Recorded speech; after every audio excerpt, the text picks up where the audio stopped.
Hi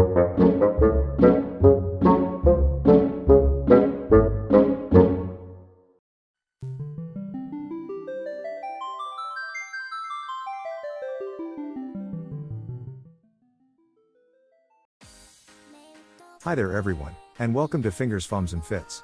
In this episode of Anime and Video Games, I will be painting Hatsune Miku, but not as you know her. I'll be painting a Necron version of her, as based on the artwork by Kabewski. All links will be in the video description. So, can I keep the paint inside the lines? Let's find out.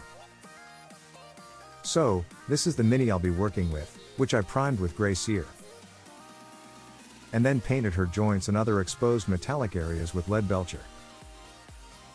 Dawnstone was added to the panels on her legs, as well as her, what you would call hair. This hair area was given a heavy dry brush of gray cere, and then those, pigtails, were given a natural highlight of Korax white.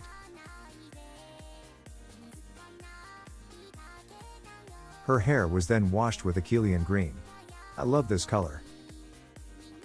When this was dry, I painted a few details with Eshin gray. This included the cartouches on her chest and belt, and her skirting panels. I then gave the whole model, except the hair, a wash with Nuln Oil. However, this didn't give as much contrast as I would have liked on some areas, so I applied some thin basilicanum gray to the mechanical areas.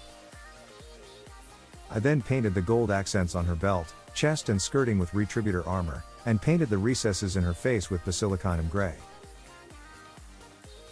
There were some areas that I wanted to look like they had a kind of glowing effect, such as the details on her hair, skirt, legs, and microphone. So I first painted these with Korax white,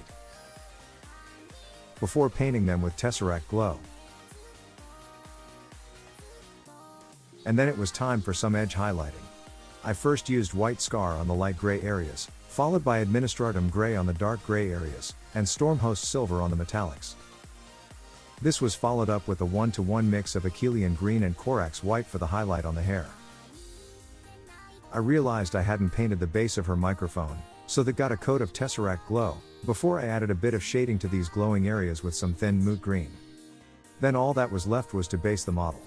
I first painted it with Abaddon black, then gave it a coat of black Templar to make it shiny like a stage, and painted the rim with 2 coats of Warp Lightning. Now, I admit, this isn't my best work. There are a few things I could have done differently to be honest, but overall, I'm moderately happy with how this one turned out. I do have another version, slightly larger, so I might have a stab at a version 2. And I also found an alternate pose, more akin to the artwork, over on Cults 3D, which I'll leave a link to in the video description. But the all-important question is, what do you guys think? Did I manage to keep the paint inside the lines? Please let me know in the comments below. Thank you so much for watching, and I hope to see you again for the next one. Have a great day everyone, and I'll see you later.